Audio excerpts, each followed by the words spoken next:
Welcome. Today we're going to learn Parshas Yisro. So, the first thing I want to talk about is, I want to talk about a very, very important issue this week. But before we get to that issue, I want to talk about something else earlier in the Parsha. Vayisu mirafidim, vayavoyu midbar Sinai. Klal Yisrael, they traveled from Refidim and they came to Midbar Sinai. Now in Refidim, there was a problem, they complained. So Rashi says, V'yisu Refidim, Lama hutzrach lachzer lefarish meichanasu. Why does it have to tell us where they came from? It already says, Refidim, hoyechoinim. It says they were in Refidim, b'yudu Hashem Misham so. They were in Refidim, now they came to Midbar Sinai. Why do you have to tell us they left from Refidim? Elo lahakish nesiyosam Refidim lebiyosam lemidbar Sinai. It should tell you that they left Refidim in the same condition, in the same state of mind, or the same condition as they were in Midbar Sinai. Ma biyosam lemidbar Sinai b'teshuvah, just like when Midbar Sinai was teshuvah, af nesiyosam Refidim b'teshuvah. They did teshuvah. So the Mefarshim ask, where do you see that they did teshuvah in Midbar Sinai? I mean, could be before they went, each person did teshuvah, but it's not. You don't see anywhere in the Psukim, in the Parsha, that there was an inyan of teshuvah by Kabbalah Torah. They came to Kabbalah Torah. So, and we're making a hekesh, just like over there was teshuvah by Sinai, so there was also teshuvah when they left Refidim. Where do you see teshuvah? So, I'd like to point out a Gemara in Kedushin. The Gemara in Kedushin says like this: a person is Mekadesh an Isha, al menas shani tzaddik. He's Mekadesh an Isha, and on the condition that he's a tzaddik. Afilu Rosh Gomer, even if we know that he's a Rosh Gomer, he's a big Rosha, everybody knows this person is a Rosha, Mekudeshes. The Kedushin is Chal. Why? Shema here b'teshuvah b'datoi. Maybe at that moment he had to hear a teshuvah and then he's taka tzaddik. So there was a kiyum of the kedushin. That night was mekuyim. He had to hear a teshuvah and he becomes a tzaddik. It's a big Rasha, famous Rasha, and he has to hear a teshuvah. He's a tzaddik. So, okay, what happened to? So one hear a teshuvah, you become a tzaddik. What happened to the whole process of teshuvah? Vidui, charota, zivasachet, kabbalah ala osid, the whole process of teshuvah. You don't need the whole process of teshuvah. Just have a hear a teshuvah for a brief moment, have a hear a teshuvah, and you're a tzaddik. So what's the point of teshuvah? Also, another question, you find in Ovis, the Mishnah says in Perek Daled, Mishnah Yud Zayin, Yofe sho achaz b'teshuvah masim toivim b'olam hazeh mikol chaya olam haba. One moment of teshuvah in this world is better than the whole olam haba. So you have to understand what this means, that a moment of teshuvah, either an averi, the teshuvah, what does this mean? And why does it say teshuvah masim toivim? Why doesn't it say yofesh achas Torah mitzvahs? What's teshuvah and masim toivim? What are these two things? Masim toivim.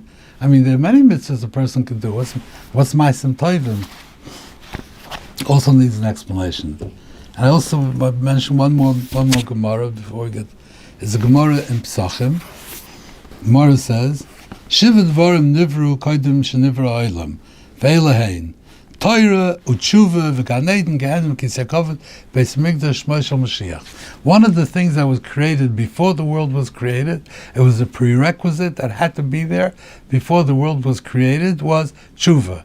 Now, understand that to be a Kisyakovet and Torah, and the idea of the Beis Mikdash, but Teshuvah had to be created before the world was created. That had to be a new bri of Teshuvah. What does this mean? What is this bri of teshuvah that was created before the world? Rebbeinu Shalom is meichel you. I mean, it's a bria. Rebbeinu Shalom is a merachem. A person did an aveira. He's sorry. He did teshuvah. Rebbeinu Shalom is merachem, and he forgives. What kind of a bria is this teshuvah? So, I'll ask one more question. In Shmoneh Esrei we say, Hashiveinu Hashem Melech of Neshuva. What does it say? Roitza b'tshuva, right? So we make a bracha on tshuva. And then we say, Slach lanu v'nikichatanu. First we should say, Slach lanu v'nikichatanu. We weren't mizvada yet that we did an aveira. And we're asking for tshuva? What does this mean? So the idea of tshuva is, the Mabit says in the Beis Elokim, that tshuva is a skarvus le'boirei mericho kachet. A person does an aveira, he becomes distant from the Rebbeinu Shalom. Tshuva is the recovery of that distance. A person can recover that distance through tshuva. Now, a hirud tshuva, a person has a hirud tshuva, it wipes out the chet. He's sorry, it wipes out the chet. But he's still meruchik. He's still very, very far away from the Rebbeinu Shalom.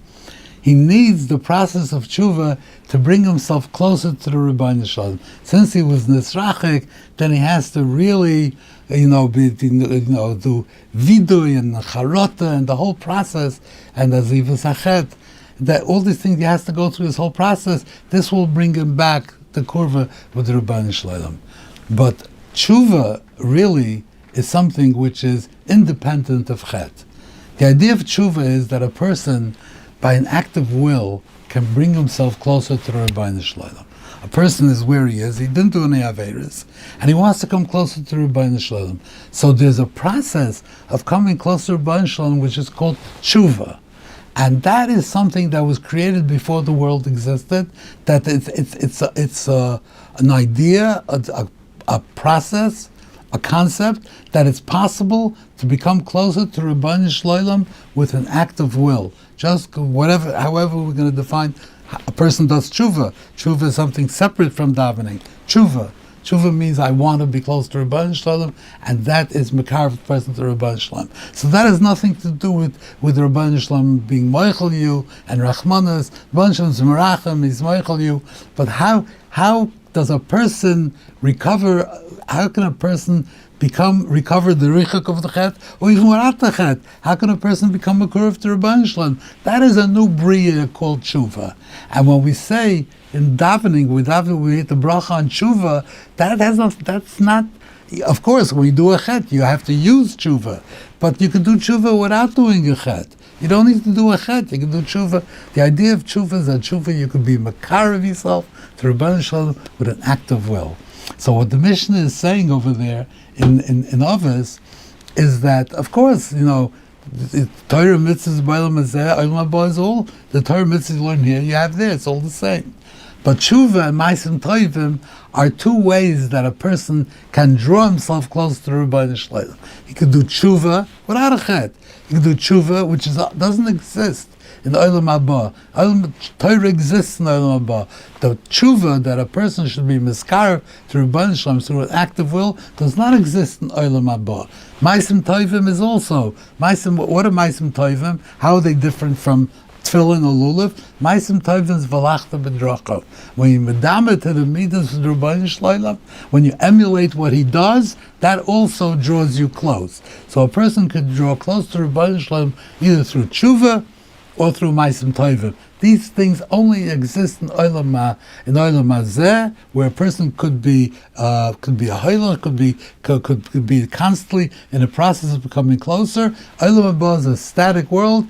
You are what you are, and that's it. There's no progressing. Olam Hazeh, you can progress. How do you progress? Tshuva, ma'asim tovim. Those are acts of progressing. Of course, if a person is Torah mitzvahs, he memela progresses, but pure progress, pure hiskarvus to Rebbeinu Shalom, that comes through tshuva and ma'asim tovim.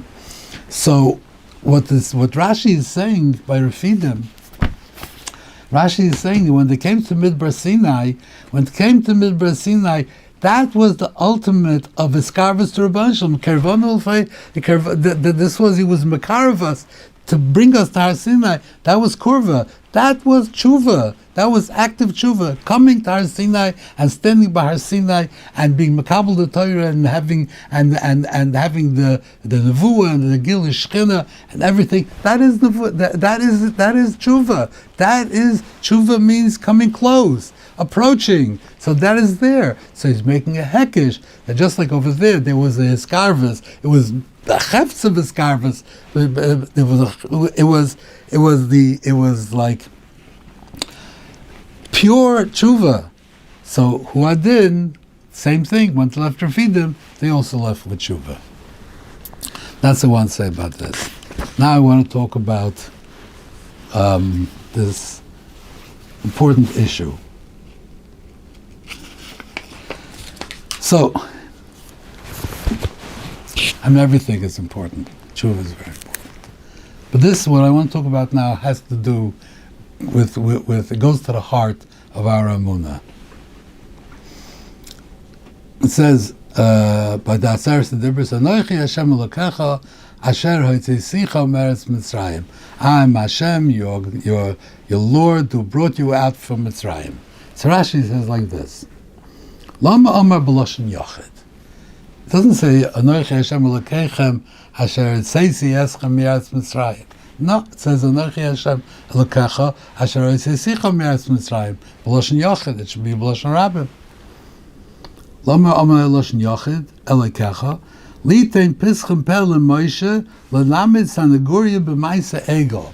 When they'll be in the Eigel, when the clouds will be chayta with the Eigel, that he will be the advocate, the defender, and he has an argument. What's his argument? So he could say, Loi lahem tzivisa, didn't say Yir lachem elahim acherim. He didn't say it to them. Elali levadi. He told me. You was talking to me personally. You weren't talking to them. All of Klal Yisrael is Bahar Sinai, standing here, and the Rebbeinu Shalom is having a private conversation with Moshe, and he's telling him, I'm not telling them, telling you shouldn't go to a getchka, you shouldn't go to have Elohim Acherim. What kind of an argument is this? And you should know, the whole thing, everything is in Lashon Yachid, and there are many mitzvahs in the Torah that are B'Lashon Yachid, tremendous number of mitzvahs that are B'Lashon Yachid. So everything was only said to him.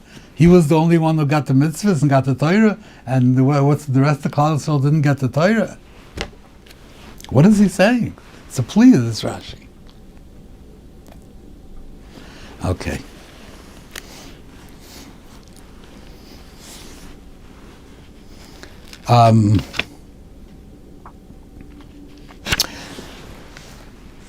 Yitzias Mitzrayim.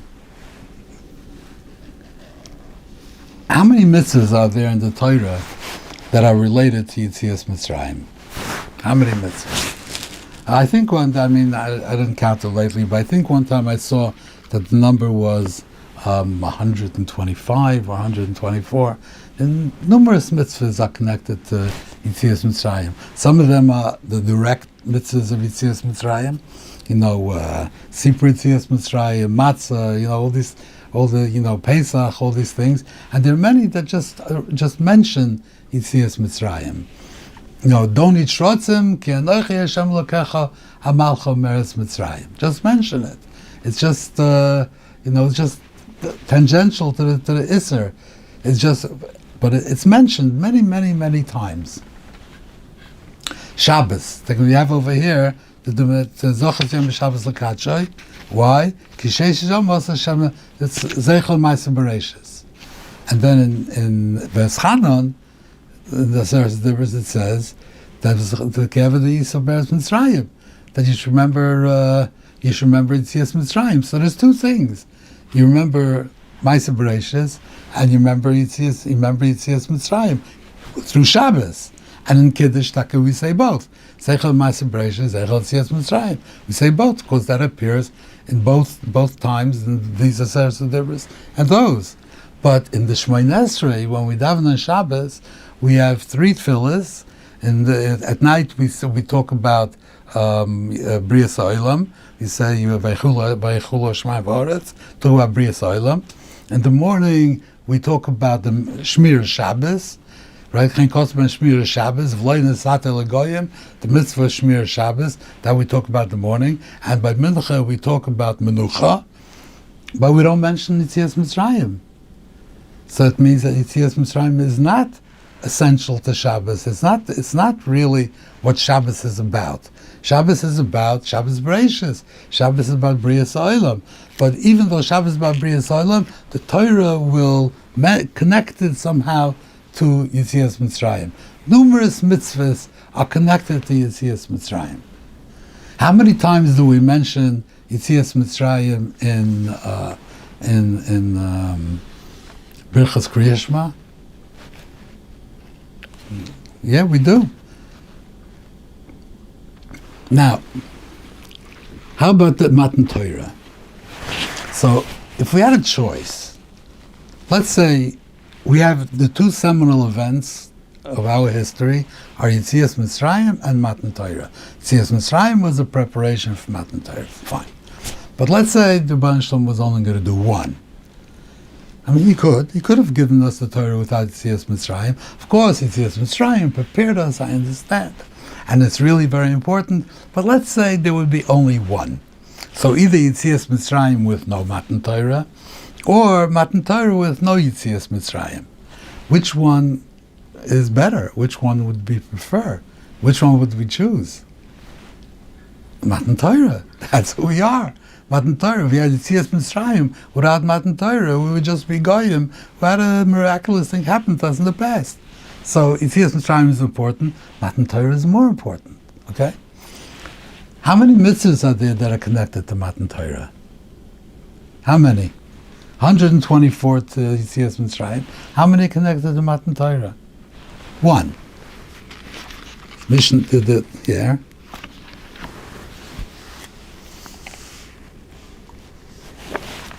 One mitzvah.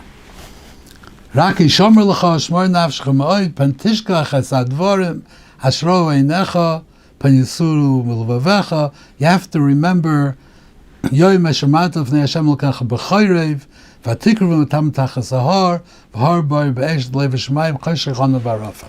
You have to remember, the one of the Sheish Spiris, you have to remember Mattan Torah. This is the only mitzvah that has any kind of connection to Mattan Torah. So how come Mattan Torah is more important than Yetzias Mitzrayim? So how come Yetzias Mitzrayim has so many mentions, we talk about it all the time, and so many mitzvahs, and Mattan Torah has only one mitzvah? And there's another point, that in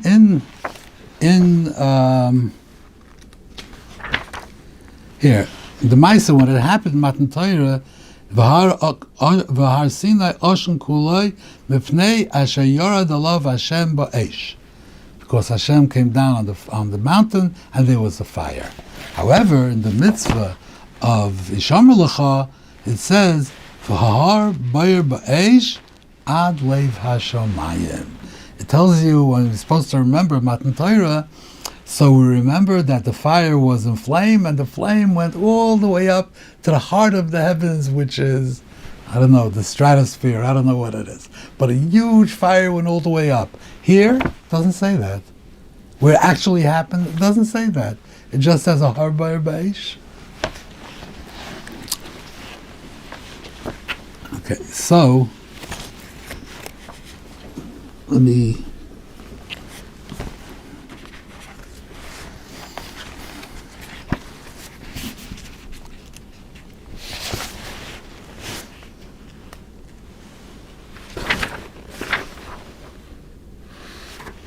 Yes. I have like a scenario which I once was speaking about this Indian. I was talking to a group of students, and I said to them like this: let's say a murderer is in prison.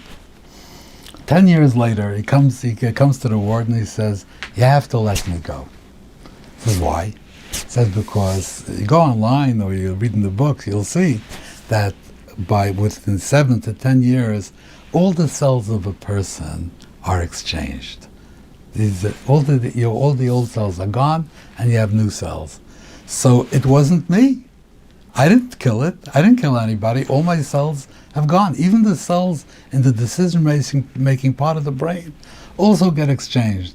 So you have to let me go. That was 10 years ago me, but now I'm a different person, so let me go." So one of the students was a law student. So he says, "I could work with that." I said, he's going to be a good lawyer. But it's not an argument. Why? Because the person is one person. It's changed, come and go, but the person is the same person.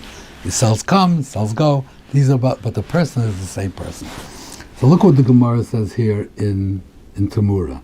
Gemara says like this, that when they came back from Bavel, they brought a chatas tzibur for avodah zarah also b'mei Cheskia. This was 70 years before they left, so they did avodah zarah. So they brought a chatas tzibur when they came back, a chatas sorah avodah kechavim to be mechaper and avodah zarah that did in the time of Cheskia. So Kasol Kedai told the Gemara held that Mandis Chatas Tzibur, I'll get into this, but the Gemara held that a Chatas Tzibur Shemesa Balea is Mesa. The din is that a Chatas Shemesa Balea, if you have a Chatas and the person who was Mafresh Chatas died, so the Chatas is possible, it goes Lamisa. Who had then by Tzibur, if the Tzibur died, it goes Lamisa. So how could you bring the carbon now? The 70 years ago, they were all dead. And the Gemara speaks about maybe somebody didn't die, but anyway, the Gemara says like this. The Gemara says, no. Afilu l'man da'am chatas tzibur shekipru b'la mesa. With the mischaper, then the chatas tzibur is mesa, but chatas tzibur shemesa b'la ein mesa. Why? This is the concept that the Torah says. A tzibur doesn't die. A tzibur is an organism, and the individuals in the tzibur are cells. So old cells die, new cells replace it. The organism is still the same. The tzibur ein, hatzibur mesim. The tzibur never dies. New cells replace the old cells, but the organism is the same. We, today, are the same Klal Yisrael that stood by Har Sinai, the same Klal Yisrael that went out of Mitzrayim. We're the same. We're the same. Not that they died and we're new people. No, we're not new people. The Tzibur was there. The Tzibur came out of Mitzrayim. Mattan Torah went through history and is here. And this Tzibur of Klal Yisrael today is the same Tzibur that came out of Mitzrayim. But the people who were alive then, the cells of this Tzibur who were alive then, they died, and new cells replaced them, and they died, new cells replacement, and we are the current cells. So we have actually two roles. We're individuals, we're ourselves, we have our own lives, but we're also cells on the tzibur. We're part of the tzibur. So you see that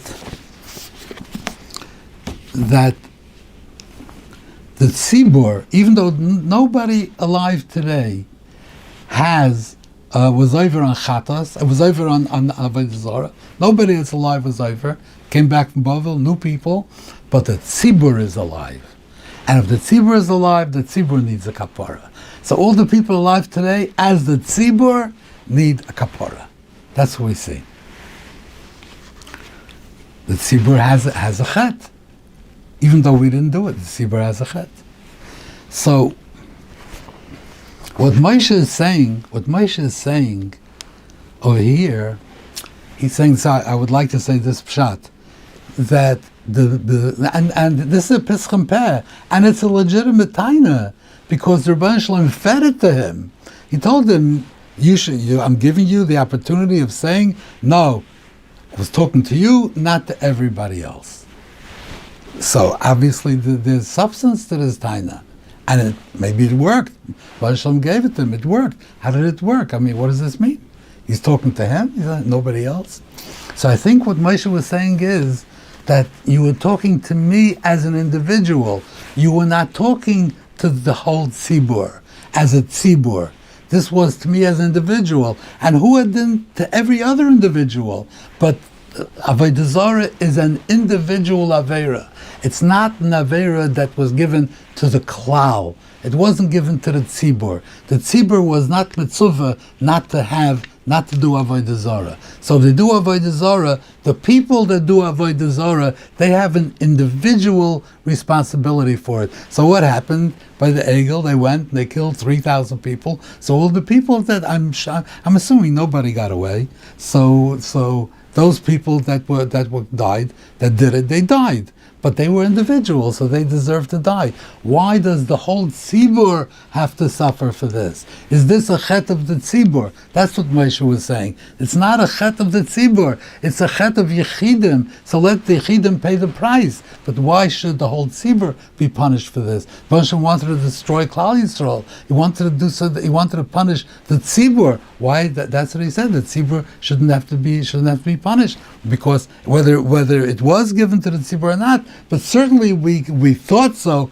because you said it b'lashon yachid. So we thought that it's not a klal isser, it's just an individual isser. So the individuals that did it, so they should be punished. But why should the rest of them be punished? That was Moshe's taina, and maybe it worked a little bit. Maybe it worked, so maybe it mitigated the punishment to a certain extent. But this was really something real. Now, one more thing I want to point out here. This idea, by the way, this idea of the tzibur, this is critical to understand Klal Yisrael, to understand that we are a tzibur. You know, sometimes we're judged as a tzibur. Sometimes the yechidim, one by one, but usually it is the tzibur that the tzibur is more important than the yechidim. The organism of Klal Yisrael, that's what it's about. The bris of the Rebbeinu Shalom is with the tzibur. It says in Parshas Nitzavim that he made a new bris. I'm making a bris with those who are, this thing on Arvis Moav, Evar Yarden, right before they go to Yisro, they made a new bris. I'm making it with the ones that are here. Those that are not here. Rashi says, I'm making the bris with the future generations. How do you make a bris with future generations? They weren't born yet. You didn't ask them. You didn't make a bris with them. Why? Because all the neshama, even like you say by Sinai, all the neshamas came down. But you have to understand what that means. Also, all the neshamas came down. The neshamas of the Gerim were there, right?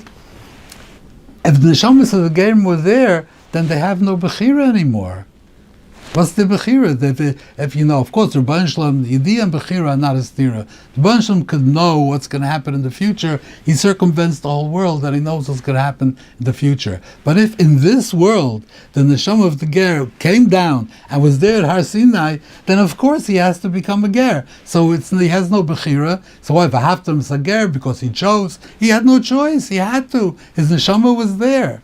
So what does that mean? It says in the Gemara Shabbos says that Kimu v'Kiblu by Shushan, they were Makabel again. The first time, now they were Makabel again. So Klal Yisrael is Makabel again. Where will the old neshamas came to Shushan? This is when the Ravans asked me this. Old neshamas came to Shushan. How did you make a new bris? By Har Sinai, old neshamas came. Over here, old neshamas came.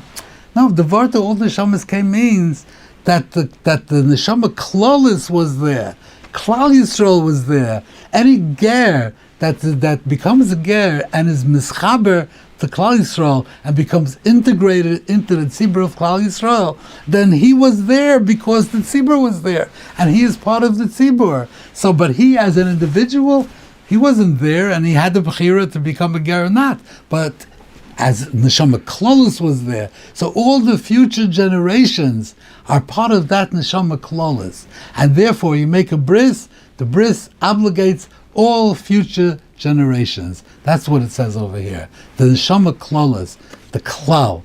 That's what it says. In a little bit of a chulin way, I'll explain. Just to give you an example, you have an American Constitution. We're all obligated to the American Constitution. Who's alive today that signed on the Constitution? Nobody. So why does it obligate us? Because the American klal, not only klal Yisrael is a klal, all kinds of klalim. The Americans are a klal. The French are a klal. Everybody's a klal. They have their own klal. So the klal of America was mekabel on itself this Constitution. It was mechayiv itself the Constitution. Therefore, as long as that klal exists, as long as it's at the institutions, the klal still exists, then it's obligated to the Constitution. Maybe if you have like a Russian Revolution, which sort of dismantles the entire imperial Russian klal and creates a new klal, maybe that would be different. But as long as the same klal is continuing, then it's obligated. So you see over here two things now so far. You see that the klal has a responsibility. It can be punished, has a responsibility.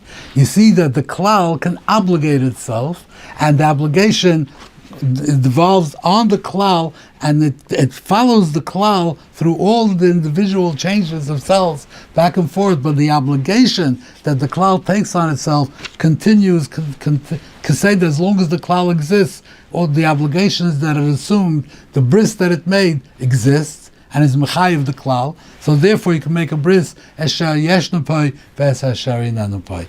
Now, there's another thing.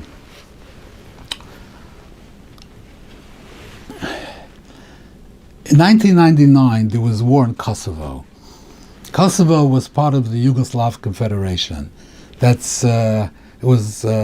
Yugoslavia was the southern Slavs, and it was a confederation of Serbia and Croatia and Bosnia and Montenegro and Herzegovina and Macedonia and Kosovo, and I don't know if I left anything out, but all these were together.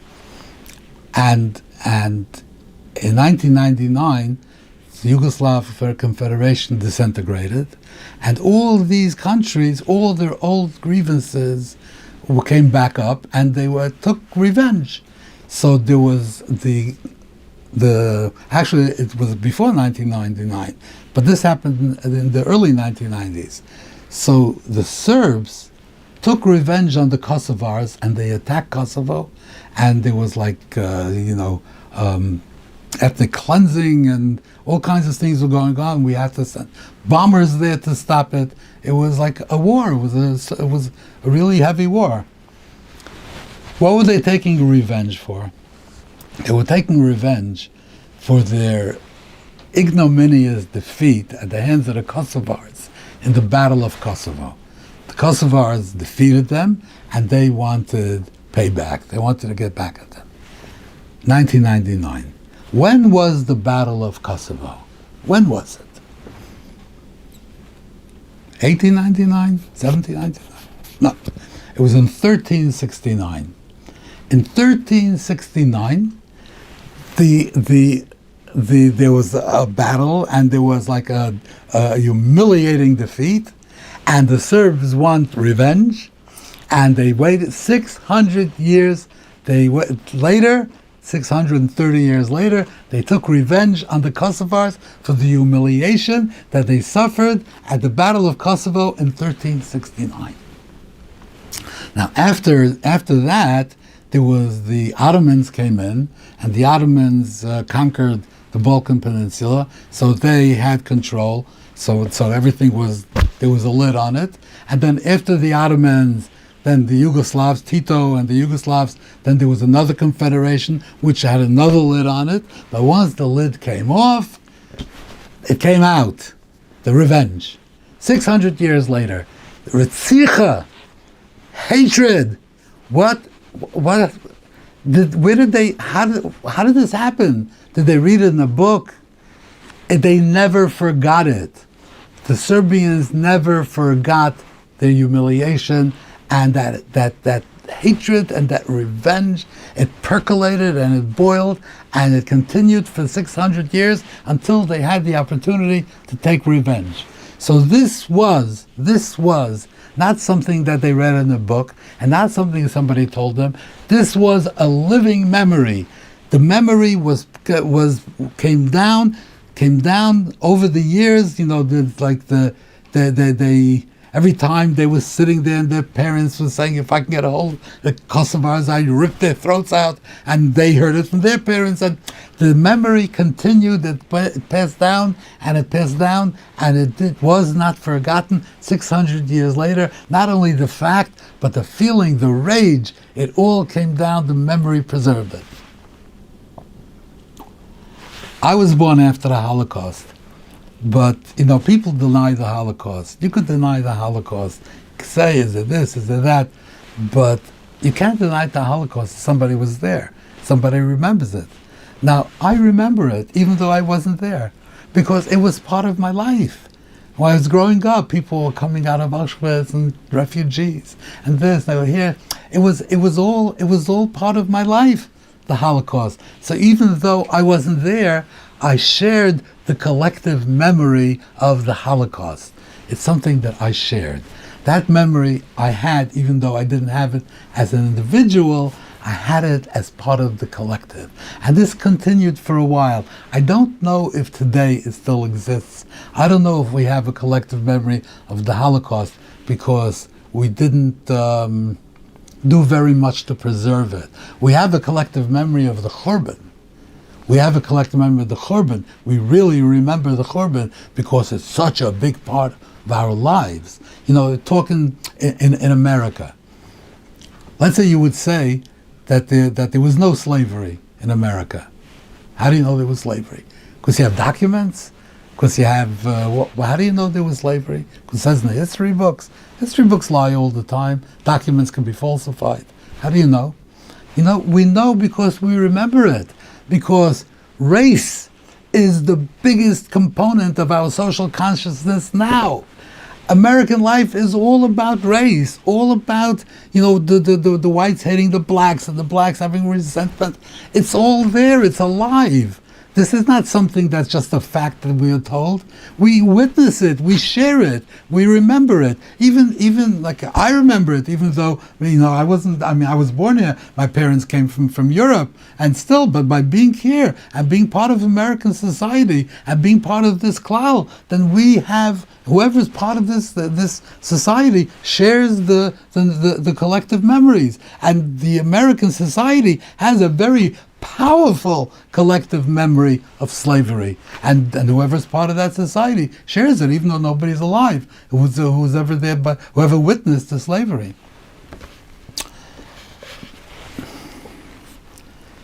So this is the collective now. So we know that the collective has obligations.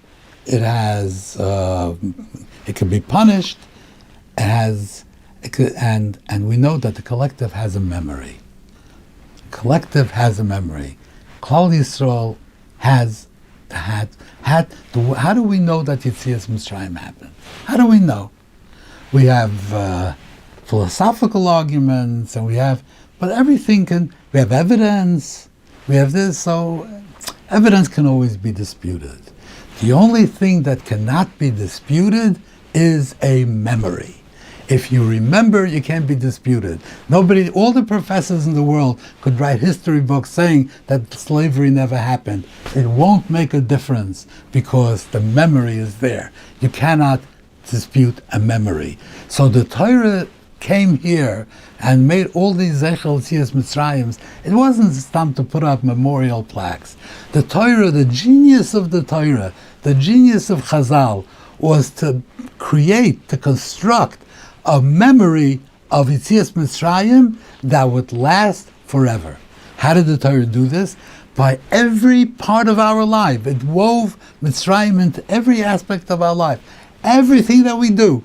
It's always a whole day in our davening and our mitzvahs and everything. It's always Mitzrayim, Mitzrayim. Everything is connected to Mitzrayim. We live Yitzias Mitzrayim. It's not just something that we know as a fact. It's something that we live. It's not like we're not looking for revenge on the Egyptians. But emotion also helps the memory. Emotion drives the memory. See, by the Serbs, these powerful, or here, the powerful emotions drive a memory.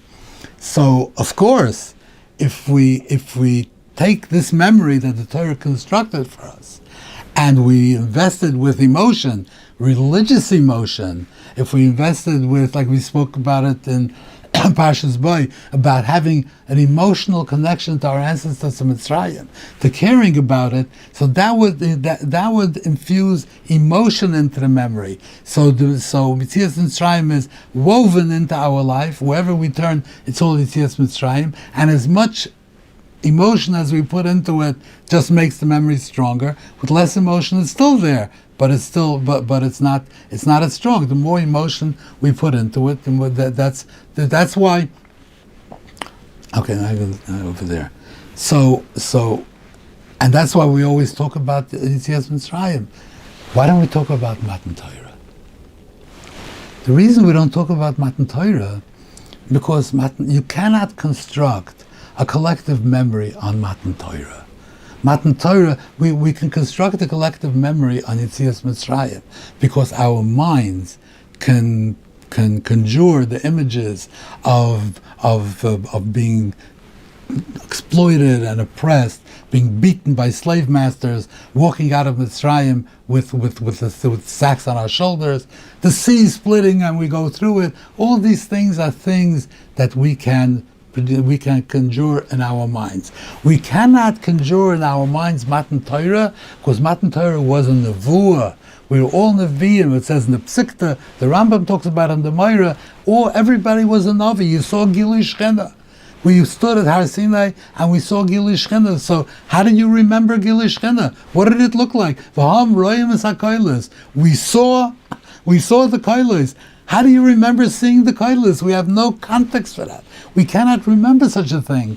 So therefore you cannot build the collective memory on Mattan Torah.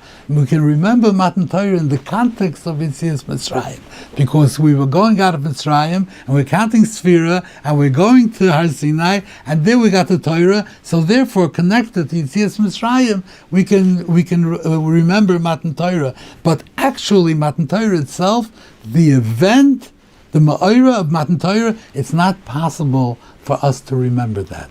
That's why it says, when it talks about